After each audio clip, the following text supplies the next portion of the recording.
noticia de último momento. Continúa en la provincia de Santa Cruz la huelga de trabajadores rurales. El teniente coronel Héctor Benigno Varela ha sido designado por el excelentísimo señor presidente don Hipólito para solucionar el conflicto. Malas noticias, Felipe, parece. La Patagonia rebelde. Escúcheme un momento, por favor. El ejército nos está demandando la rendición incondicional. Incondicional.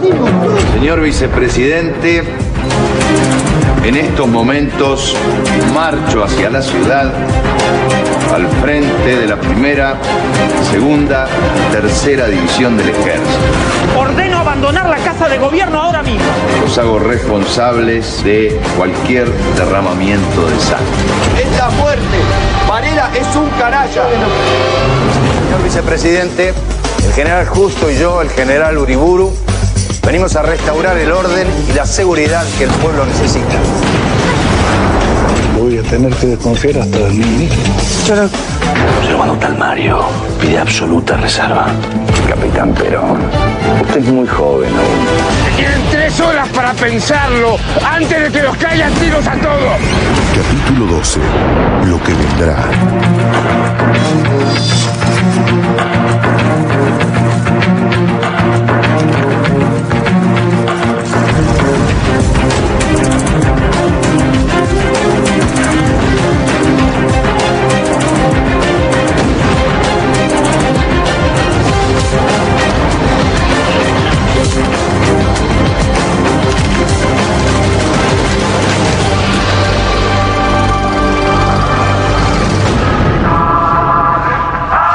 ¿Escuchás algo raro? Sí, sobre todo para una época de dictadura, ¿no? Es la marcha radical. Parece que viene de ahí. Yo no voy a lamer ninguna bota, no me van a dar con la... No me rompan más, no rompan más. Volvieron, pensamos que el partido de Alem estaba acabado, pero no. Dios mío, con esto de que se rompa y no se doble, me tienen los votos al plato. ¿Qué pasó? ¿Cómo que pasó? En la provincia de Buenos Aires ganaron las elecciones, el radicalismo. ¿Cómo debe estar Uriburu, no? Furioso está. Imagínate, mandaron a las elecciones. Muy bien, que se rompa y no se doble. Pero ¿cómo puede ser una cosa así, anular las elecciones? Puede hacer eso y cosas peores. No te olvides que estamos en una época de dictadura, ¿no?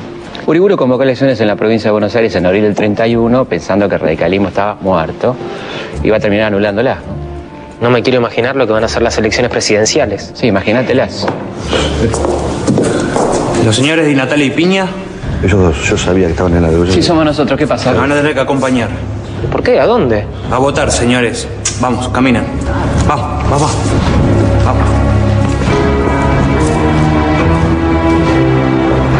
Se lo llevaron. Esperemos que los doblen, pero que no los rompan. Acá te traje 2 más.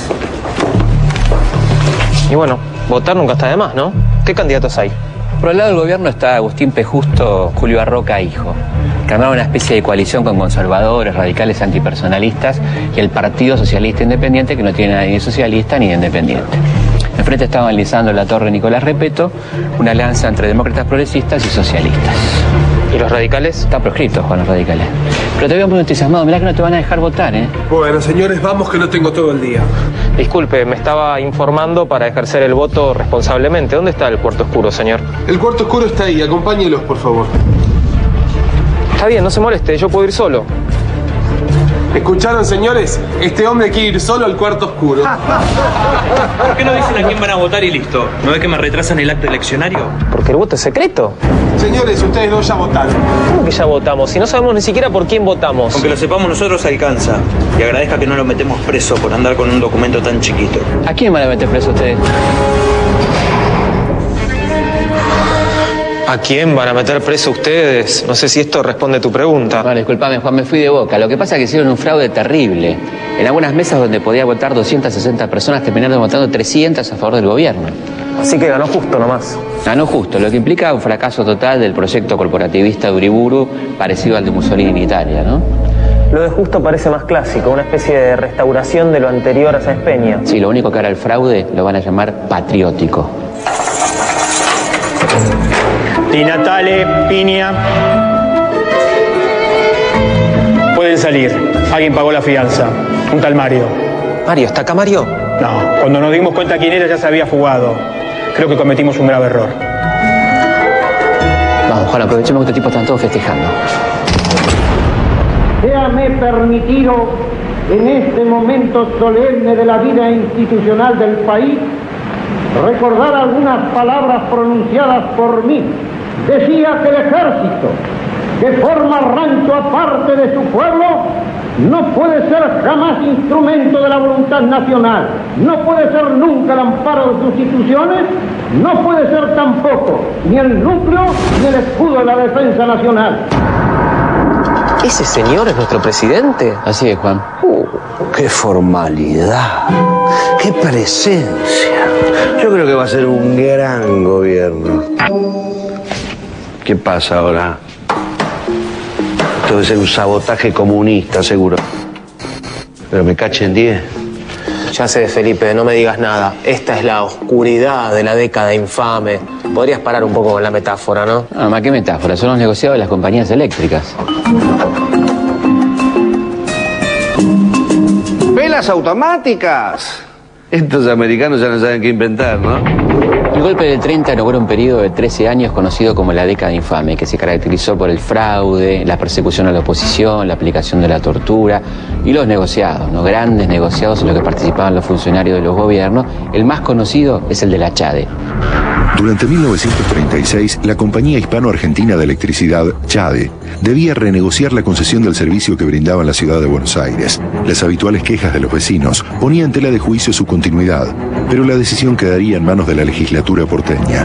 Allí, la presión de la CHADE se hizo sentir. Los lobistas de la empresa se agolpaban en los pasillos.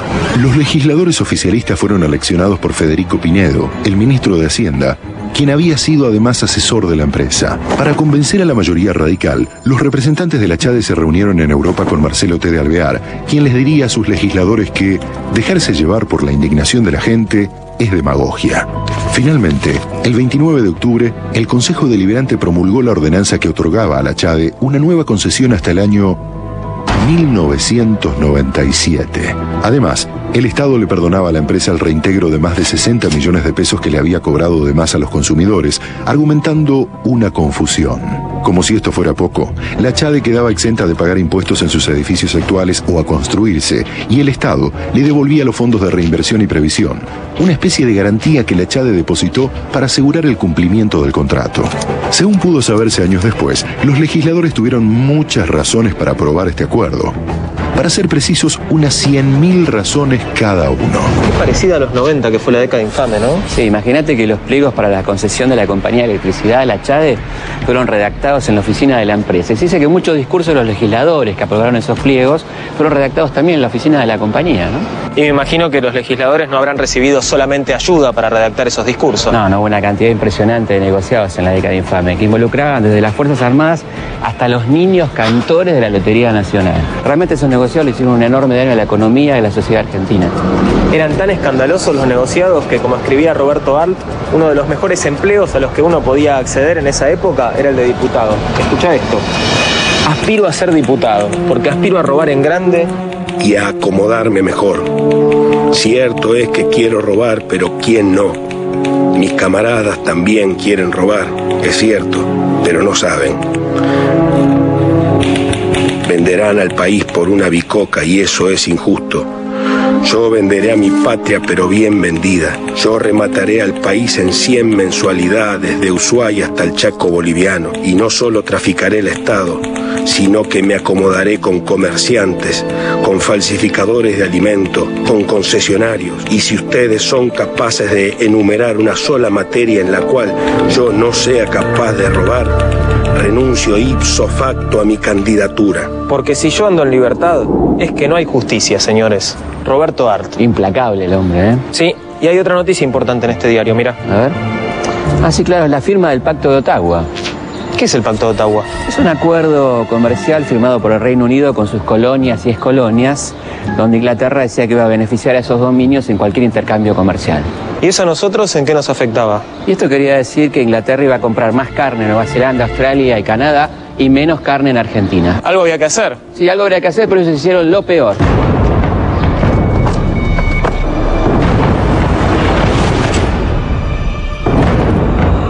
Los sectores dominantes querían hacerle creer al pueblo que su beneficio era el de la nación, y que no había más remedio que arrodillarse ante los ingleses. El gobierno de Justo envió a Londres al vicepresidente Julio Roca Hijo para buscar un acuerdo. La idea era entregar los resortes de la economía a cambio de mantener la cuota de compra de carne enfriada argentina. Entre los integrantes de la misión argentina a Londres estaba Guillermo Leguizamón, un abogado de los ferrocarriles ingleses. The Argentine is one of the most valuable jewels of His Majesty's crown.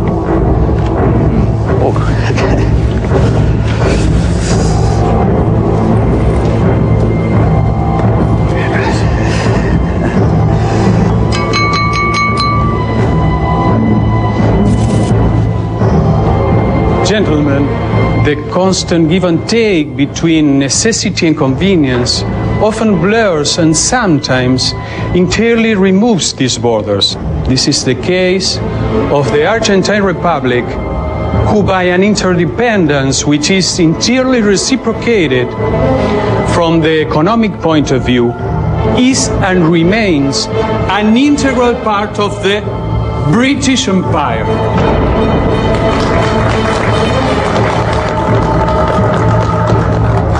Finalmente, se firmó un tratado con el ministro de Comercio británico, Sir Walter Runciman. Por el Pacho Roca Runciman, se acuerda tomar un nuevo empréstito con la banca inglesa por 13 millones de pesos.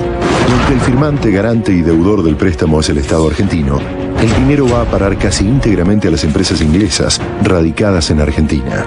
Inglaterra solo se comprometía a seguir comprando carnes argentinas en los mismos volúmenes que en 1932, siempre y cuando su precio fuera menor al de los demás proveedores. En cambio, la Argentina aceptó concesiones lindantes con la deshonra. Liberó los impuestos que pesaban sobre 350 productores ingleses, entregó el 85% de las ventas de carnes al exterior a frigoríficos ingleses y norteamericanos, liberó de impuestos la introducción del carbón inglés, lo que era un duro golpe para las incipientes industrias del carbón y el petróleo nacionales. Se comprometió a dar prioridad a Gran Bretaña en cualquier licitación de obras o compras del Estado, y le otorgó el monopolio de los transportes de la capital a una corporación inglesa.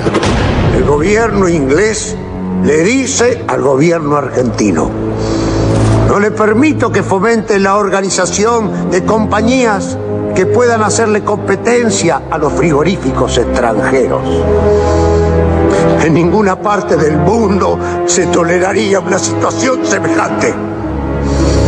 Si en Estados Unidos o África del Sur empresas extranjeras monopolizaran el comercio de carnes en esta forma, creo, sin temor a exagerar, que verían muy pronto sus establecimientos destruidos. En esas condiciones, no podría decirse que la Argentina sea un dominio británico, porque Inglaterra no se toma la libertad de imponer en los dominios británicos semejantes humillaciones. ¡Carajo! Está equivocado. ¡Váyase, senador! ¡Váyase! Por favor, levántese. Además, Lisandro de la Torre nació en Rosario en 1868. Su primera aproximación a la política fue con los grupos opositores a Juárez Selman, que van a terminar confluyendo en la Unión Cívica allá por 1889.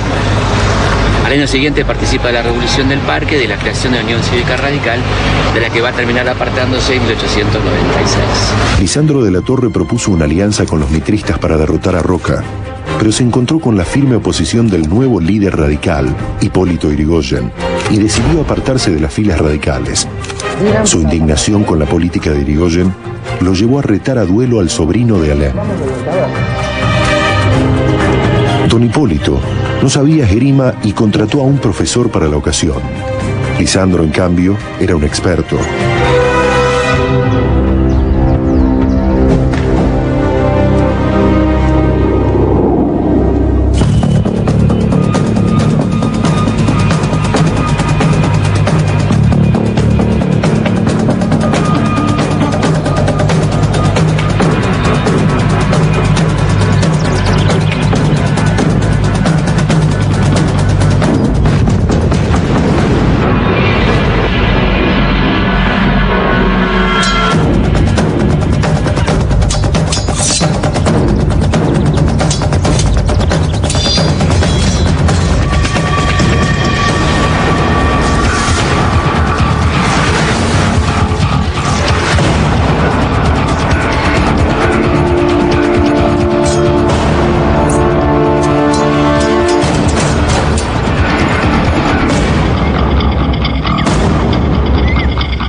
Durante el duelo, Lisandro fue herido mientras Irigoyen resultó ileso.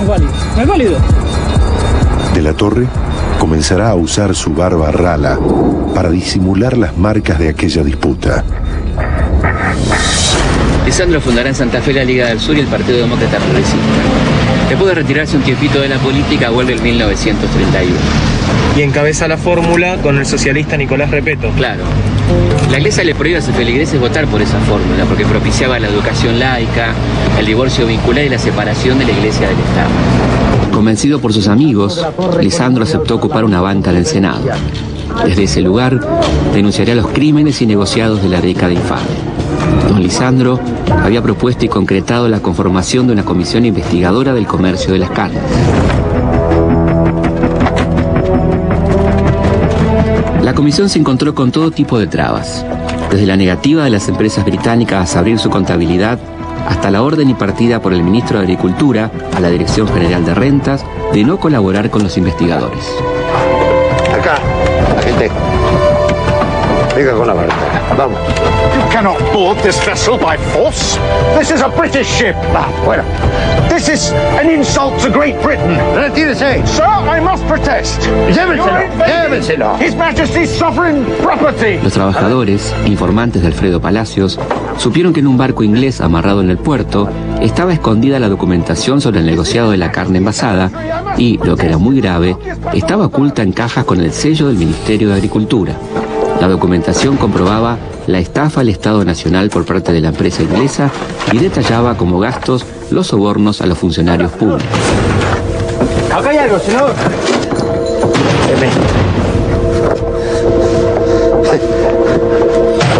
Con las pruebas en la mano, De la Torre acusará por fraude y evasión impositiva al frigorífico Anglo y aportará pruebas que comprometerán en el negociado a dos ministros de Justo, Federico Pinedo de Hacienda y Luis Duó de Agricultura.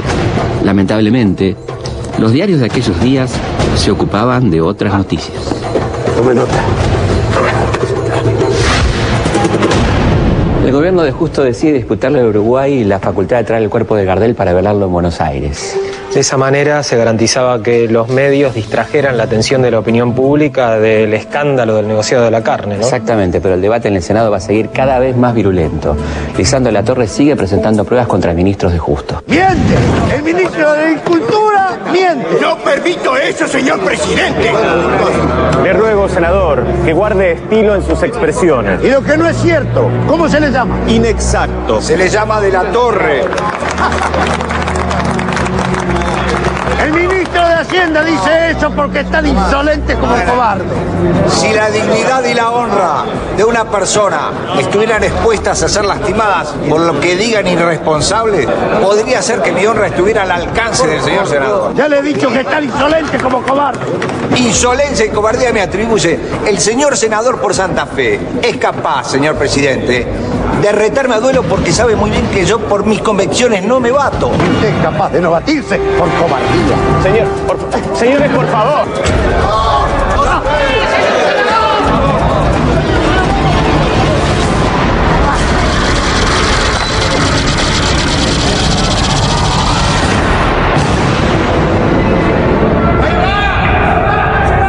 Las balas encontraron el cuerpo de Enzo Bordavere, senador electo por Santa Fe, discípulo de Lisandro de la Torre y compañero de ruta del fundador de la democracia progresista. La autopsia de Bordavere demostró que había recibido 3 balazos, 2 en la zona lumbar y uno que le lesionó el corazón. A su entierro en Rosario asisten unas 70.000 personas. ¿Y atraparon al asesino? Sí, intentó escaparse por estos pasillos, pero cuando llegó a la sala de taquígrafo fue detenido. Se llamaba Ramón Valdés Cora, era un excomisario torturador que trabajaba para el Partido Demócrata y un hombre muy vinculado al ministro Duó.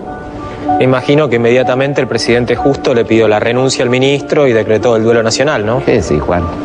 Esa noche el presidente Justo asistió a una función de gala en el Colón. Valdés Cora dijo que actuaba por motu propio, que no tenía cómplices y fue condenado a 20 años de prisión. ¿Y los instigadores?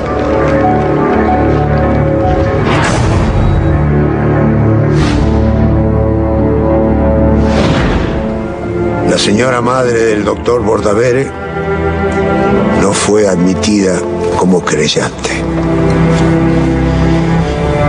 El comisario de este recinto que declaró que había hecho entrar a Valdés Cora al Senado por una orden especial, no fue procesado. Quienes dijeron falsamente que habían visto un revólver en manos del senador Bordaberry tampoco fueron procesados, ni por encubrimiento ni por falso testimonio. 2 testigos declararon que habían visto al ministro de Agricultura saludar a Valdés Cora en antesalas. Y otros 2 declararon que habían visto a Valdés Cora en la puerta de su casa, hablando con él y recibiendo instrucciones. Y esto, en este proceso excepcional, ha sido desechado y tergiversado. Lejos de los pormenores de aquel repugnante crimen político, la atención de los medios se dirigió casi exclusivamente a la llegada del cuerpo de Gardel. El lujoso ataúd partió de Medellín el 17 de diciembre de 1935 y llegó a Buenos Aires el 5 de febrero de 1936. Los diarios no se ocuparon de otra cosa durante semanas. Gardel, sus familiares, sus amigos y el pueblo que lo lloraba eran ajenos a las maniobras de un gobierno decadente. Pero el ataque a De la Torre no termina. El gobierno de Justo decretó la intervención a Santa Fe, derrocando al gobierno demócrata progresista de Luciano Molinas. Lisandro, abatido, presentó su renuncia al Senado y se retiró a su casa de la calle Esmeralda 22, de la que casi no sale.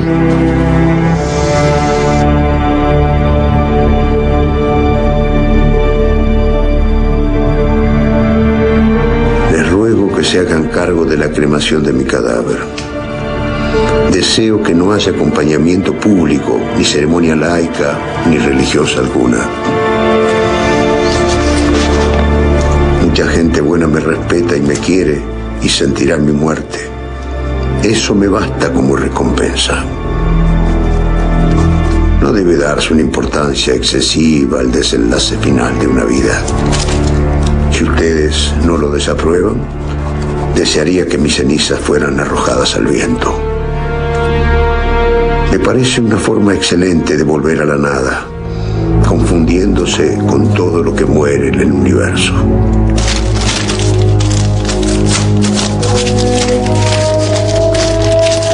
Me autoriza a darles este encargo el afecto invariable que nos ha unido. Adiós.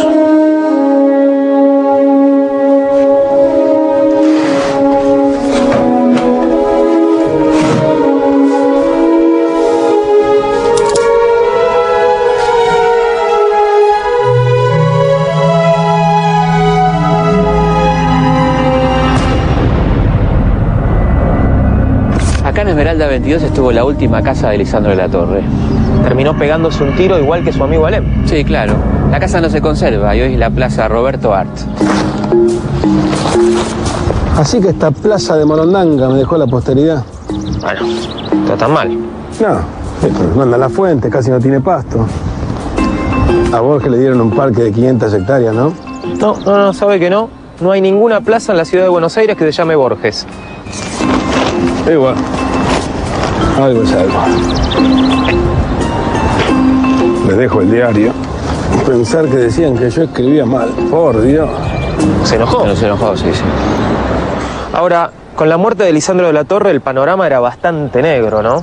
¿Quedaba algo para ilusionarse en la Argentina del 30? Sí, por ejemplo, el gobierno de Luciano Molinas en Santa Fe o el de Amadeo Sabatini en Córdoba iban en el sentido contrario al gobierno nacional. Eran la otra cara de la década infame. Y acá nomás, muy cerca de acá, se está cocinando algo muy interesante. En 1935, el radicalismo liderado por Alvear decide levantar la abstención que había decretado Irigoyen y vuelve a la lucha electoral a pesar del fraude. Pero no todos los radicales estuvieron de acuerdo. No, claro, un grupo de jóvenes forma la Fuerza Orientadora Radical de la Juventud Argentina que se reunía acá, la Forja, con hombres tan importantes como Scalabrini Ortiz, Jaureche, Homero Mansi. Su principal preocupación era la lucha contra el colonialismo y la búsqueda de la verdadera historia nacional. Y la mayoría de sus integrantes terminó siendo después, importantes intelectuales del justicialismo. Sí, seguro.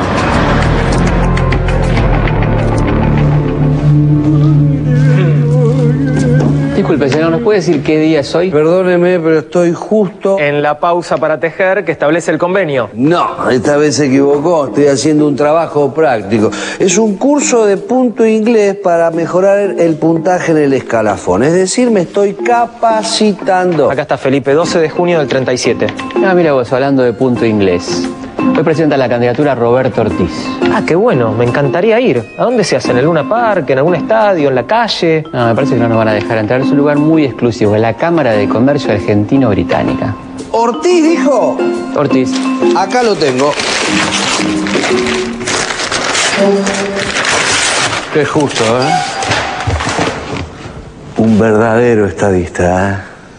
Me imagino que Ortiz habrá ganado en otras elecciones transparentes. Sí, tan transparentes como las anteriores, ¿no? La elección de la fórmula Ortiz-Castillo garantizaba la continuidad del régimen. Un ex radical antipersonalista y un conservador. ¿Y traía alguna novedad de esta gente? Se puede decir que Ortiz intentó atenuar un poco los efectos del régimen fraudulento, ¿no? Pero no va a tener tiempo, ¿no? ¿Cómo no va a tener tiempo? Ahora me lo dice. Ortiz asumió en febrero del 38. Y tuvo que afrontar los coletazos de la crisis mundial, ¿no? Claro, hasta los conservadores argentinos se dieron cuenta que el Estado tenía que intervenir en la economía. Creó el impuesto a los réditos, estableció el control de cambio y creó las juntas reguladoras para comercializar granos y carnes. ¿Usted está sugiriendo que lo coloque más a la izquierda? No, tampoco es para tanto. ¿Qué pasó, Felipe? Me parece que llegó el día, ¿eh? 1939 a 1945. 6 años. La guerra más larga y tremenda de la historia. Casi 100 millones de soldados, casi 70 millones de muertos. Y por supuesto, la mayoría de ellos eran civiles. Casi 60 países peleando de uno u otro lado. En una vereda, el eje. En la vereda de enfrente, los aliados. El escenario, Europa, Asia, África y Oceanía. Los nombres, Hitler y Mussolini, Stalin, Winston Churchill, Charles de Gaulle, Franklin Roosevelt, Douglas MacArthur, Patton, Hirohito, Rommel, Harry Truman. Y las atrocidades todas. El holocausto, los campos de prisioneros, las ejecuciones de la Gestapo, las matanzas norteamericanas, las soviéticas, las japonesas, las bombas atómicas. El horror imposible de pensar. La guerra empezó en septiembre del 39 con el avance de Alemania sobre Polonia y terminó 6 años después en agosto del 45, cuando las bombas norteamericanas cayeron sobre Hiroshima y Nagasaki, porque según ellos, era la única solución posible. Argentina fue uno de los 2 últimos países en declararle la guerra a Alemania, el 27 de febrero de 1945, pocos días antes de que se rindiera. Y claro, nadie quiere perderse el final. ¿Cómo se entiende nuestra neutralidad en la Segunda Guerra, Felipe? ¿Qué tan nazi era Argentina a fines de los 30? En nuestro país se mezcla un sentimiento antinorteamericano y antiinglés comprensible con una presencia real del nazismo. Ahora, mientras Argentina declaraba su neutralidad, ¿se sabía qué clase de cosas estaban pasando en Alemania? Es poco creíble que el gobierno de Ortiz no tuviera información a través de su embajada en Berlín, ¿no? Pero no creo que hubiera una real conciencia de la barbarie nazi en la sociedad argentina que miraba con simpatía el mantenimiento de la histórica neutralidad. Pero que había nazis lo sabía. Sí, sí, claro. En el cementerio alemán se realizaban ritos de iniciación. Te diría que la Argentina era el lugar no europeo de mayor actividad. ¿Y quiénes participaban? La embajada de Alemania, algunos colegios alemanes, miembros de las Fuerzas Armadas y los nacionalistas reaccionarios de siempre. ¿Y llegó a haber algún argentino en el Tercer Reich? Sí, claro. Un argentino llegó a ser ministro de Hitler. Siempre hubo argentinos que soñaron con ser rubios y de ojos celestes. Pero hubo uno que llegó más lejos que nadie. Quería que todo el mundo fuera rubio y de ojos celestes. Y los que no... Ricardo Walter Oscar Darré nació en Buenos Aires y creció en el barrio de Belgrano. Por ser hijo de alemán le dejaron irse a Europa a pelear en la Primera Guerra y empezó a pensar que la única raza buena sería una raza pura. Pero fue todavía más allá. Para Darré, los alemanes eran más que una raza, eran una especie. La verdadera especie humana. A Hitler le fascinó este ministro de Agricultura y Alimentación que pretendía esterilizar a las mujeres no aptas y les prohibía a los judíos tener tierras en Alemania. Walter Darré le dio ideas a Hitler y Hitler hizo lo que todos sabemos. Darré trabajó en la RUSA, la Oficina Central de la Raza y el Reasentamiento. Ahí se dedicó a lo que él llamaba la reconstitución de la raza en el hombre, utilizando las mismas normas que sirven de base a la cría de los animales, y entregaba certificados de pureza racial. En sus ratos libres, escribió libros como Sangre y Suelo, donde dice: lo que somos y lo que aún podemos ser como pueblo, eso lo decide nuestra composición étnica. En 1949 fue juzgado y condenado a solo 7 años de prisión. Murió muy enfermo, a los 58 años. El humor negro de los porteños no se hizo esperar. Con razón cayó el régimen nazi, con un ministro argentino que querés.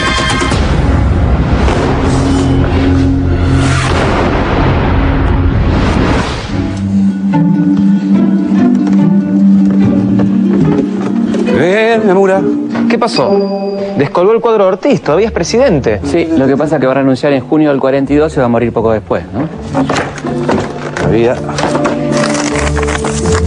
Perdón, ¿qué estoy buscando? A Castillo está buscando. Ah, gracias. Al vice de Ortiz. Claro.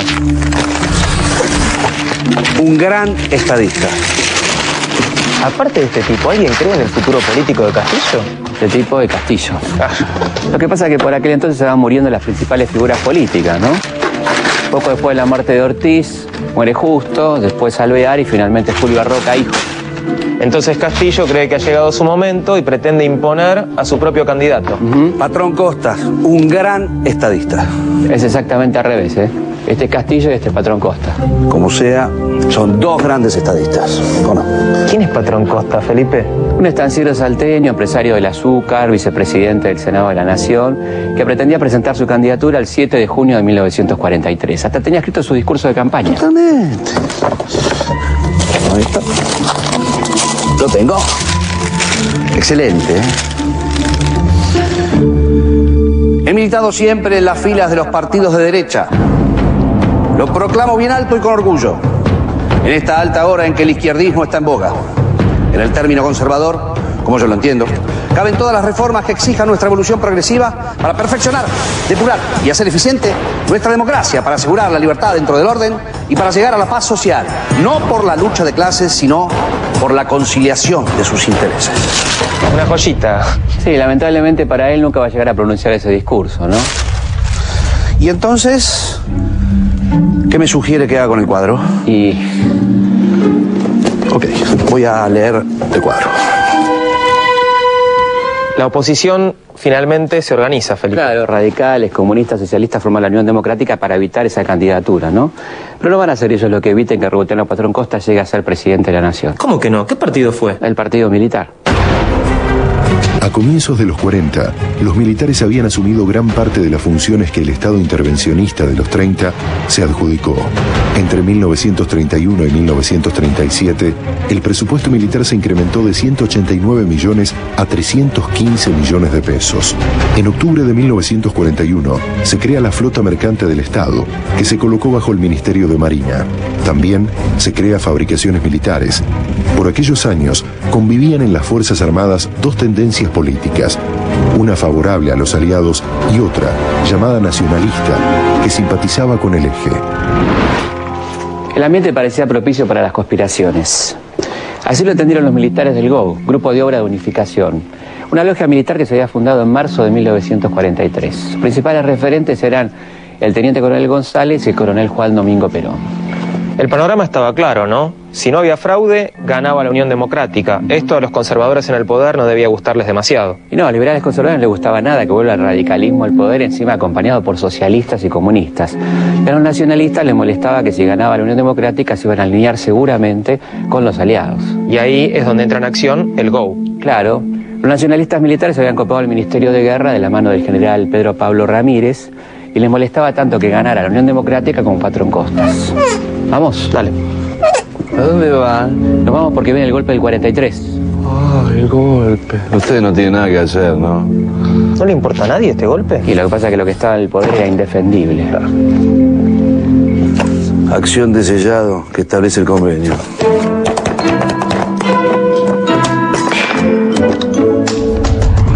El 4 de junio de 1943 amaneció lluvioso. Las fuerzas golpistas se encontraron en el cruce de Avenida San Martín y Avenida General Paz y de ahí marcharon hacia Buenos Aires y al llegar acá a la ESMA fueron recibidos a balazos. Los golpistas respondieron y entre las fuerzas leales al Castillo hubo algunas bajas, ¿no? Era una interna, Felipe, y un trámite. Sí, se puede decir, para la tarde estaba todo terminado. Y no parece que fuera a haber ninguna reacción demasiado airada contra este golpe.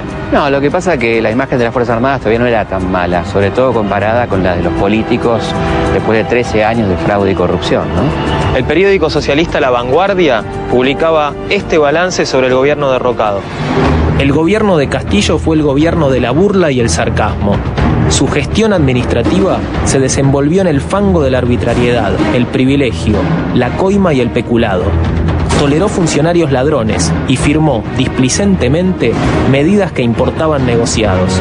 Nada ni nadie le contenía en su insana política de rapacidad y de oligarquía. Esta vez los civiles ni metieron la nariz. Es un movimiento puro. Solo la nación en armas. Un éxito, hermanos. Todo fue muy rápido. Demasiado, diría yo.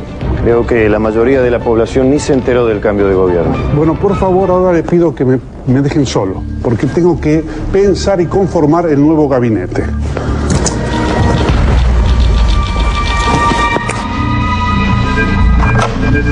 Qué poco están durando los cuadros, ¿no? Y sí. Ramón Castillo se refugió en un barreminas de la Armada a la espera de unas fuerzas leales que nunca llegaron, que existían solamente en su imaginación. El 5 de junio desembarcó en La Plata y como 13 años antes Irigoyen presentó su renuncia en la capital bonaerense. Por fin, no sabes lo que me costó conseguir este cuadro de Rawson, un incunable, lo pagué una fortuna. Muy mala inversión. ¿Por qué? Podría decirse que Rawson quiso encabezar una revolución a la que nunca había tenido mucha injerencia, ¿no? ¿Ustedes dicen que mejor ni lo cuelgo?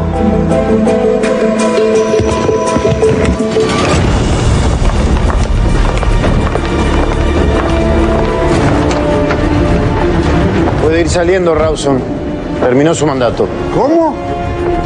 ¿Tan pronto? Se va ahora mismo o lo tiramos por la ventana. Por favor, déjenmelo pensar hasta mañana, muchachos. Creo que nos conviene a todos. A nosotros no nos conviene un carajo. Ese sillón nos pertenece y nosotros vamos a decidir quién se sienta ahí. ¿Y yo ahora dónde voy? ¿Qué país le gusta? Alguno que esté cerca. Bueno, prepare las valijas. La semana que viene se irá para Brasil.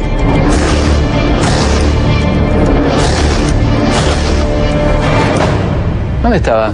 En el baño. ¿Me perdí de algo? Ah, sí, el extraordinario gobierno de Rawson. Dios mío.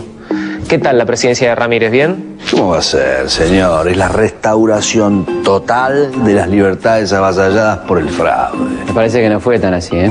¿Ah, no? Uy, la cadena, disculpen.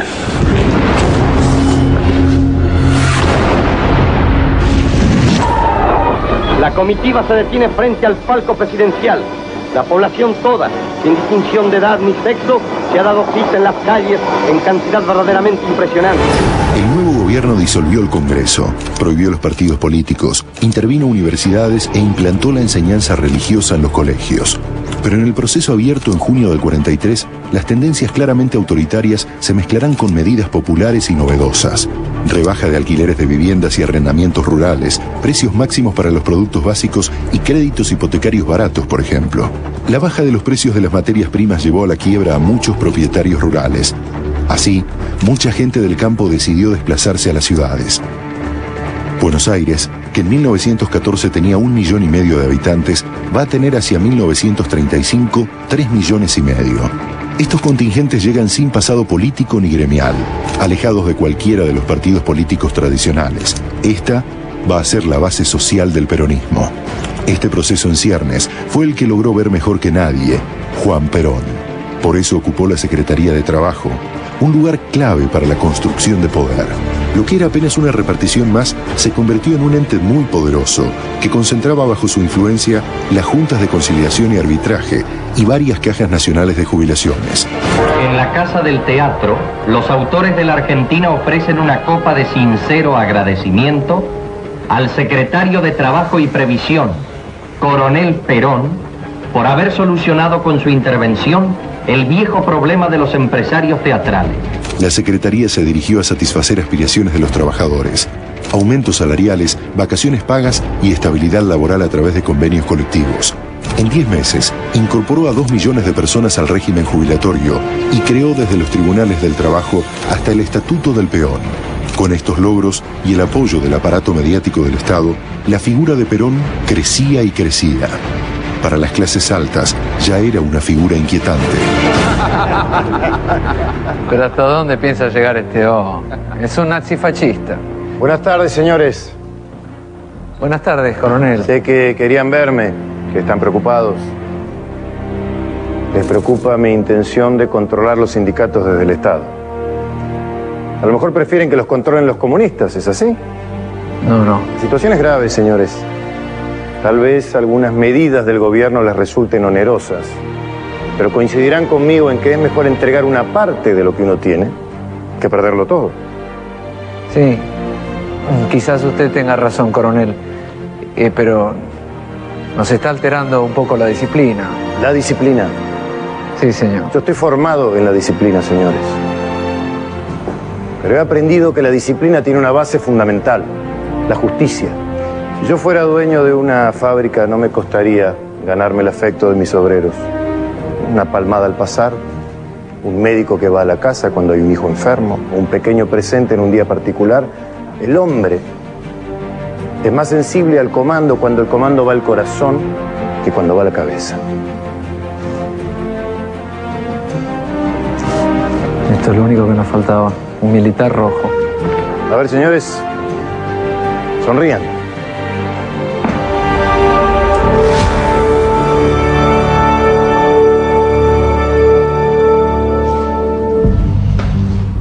Hombre previsor, ¿eh? Que Dios nos ayude. Se viene el gobierno de los cabecitas negras. Y yo. Es el horario de mi descanso en el lugar. Porque la rutina de burócrata nunca se acaba. Es increíble. El único tipo que se pone un despertador para irse a dormir. El primer sindicalista gorila. Pero no era el único que detestaba a Perón por esa época, ¿no? No, en esa época no se llamaban gorilas, pero claro que había antiperonistas, ¿no? Bueno, el tirano.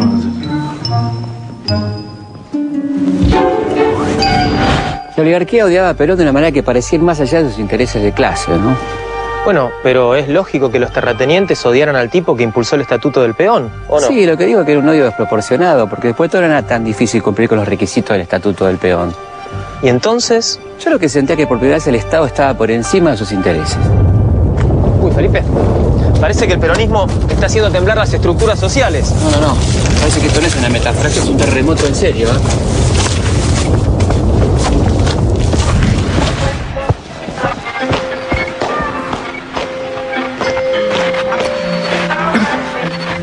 ¿Sí? ¿Se sabe algo? Perdí la señal, pero hubo un terremoto en San Juan.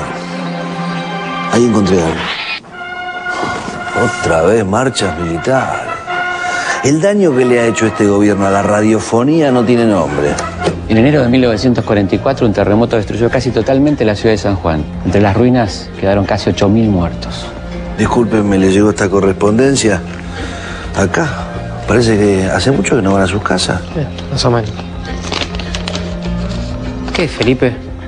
¿Me entras para el Luna Park? Vamos que llegamos tarde.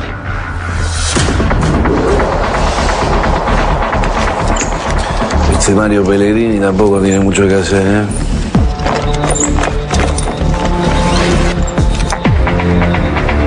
¿Seguro que era hoy? Parece que no hay nadie. ¿Quién toca?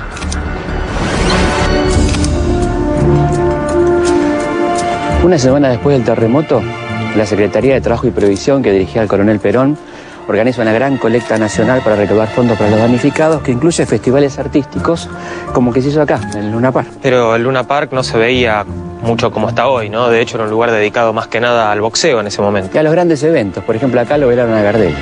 Vení.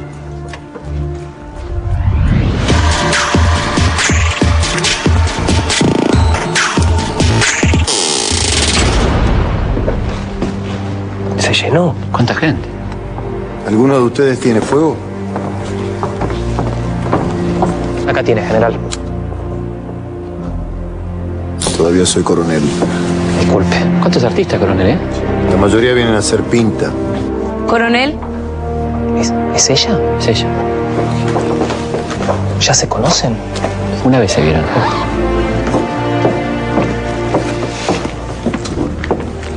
Gracias por existir. ¿Dónde trabaja usted? En Radio Belgrano. Una compañía de rascas. Los señores se estaban yendo, ¿no? Sí, nos estamos yendo. Mucho gusto, ¿eh? Bueno, muchísimo. Nos vemos. Quedémonos tranquilos. Felipe, parece que nosotros hasta acá llegamos. Sí, pero la historia para ellos recién empieza. La historia que viene ya no será igual. Se ha desatado el proceso indetenible que transforma para siempre aquel relato de héroes en una historia de protagonistas complejos e imprevisibles. Las masas, el pueblo, la gente, los argentinos. Por primera vez, miles y miles de personas que jamás habían votado ni participado en política saldrán a las calles. Esos que nunca habían hablado, aquellos a los que nadie nunca había tenido en cuenta, se transformarán en sujetos políticos y ya nada volverá a ser como antes.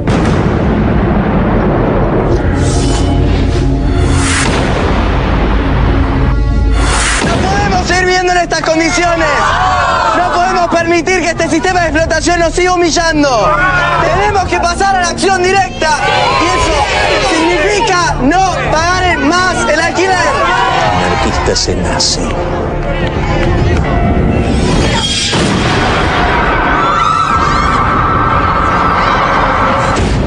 ¡Apunten! Noticia de último momento. Continúa en la provincia de Santa Cruz la huelga de trabajadores rurales.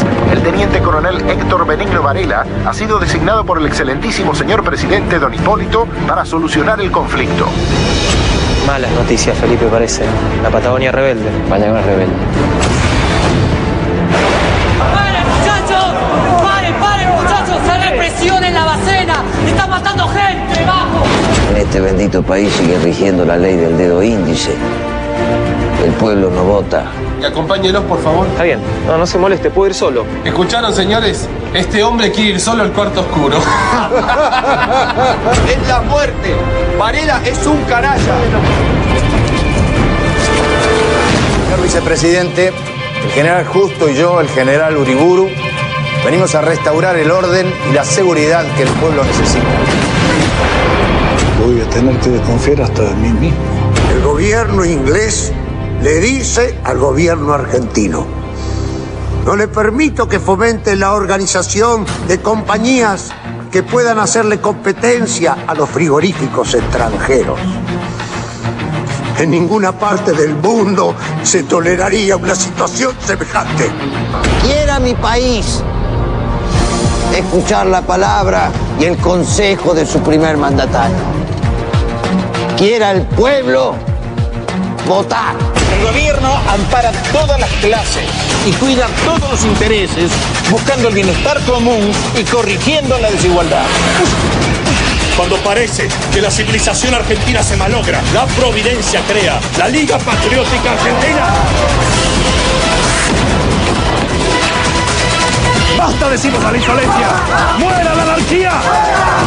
¡Fuera los extranjeros! ¡Viva la patria! ¡Viva la patria! ¡Viva la patria! Tienen 3 horas para pensarlo antes de que nos caigan tiros a todos.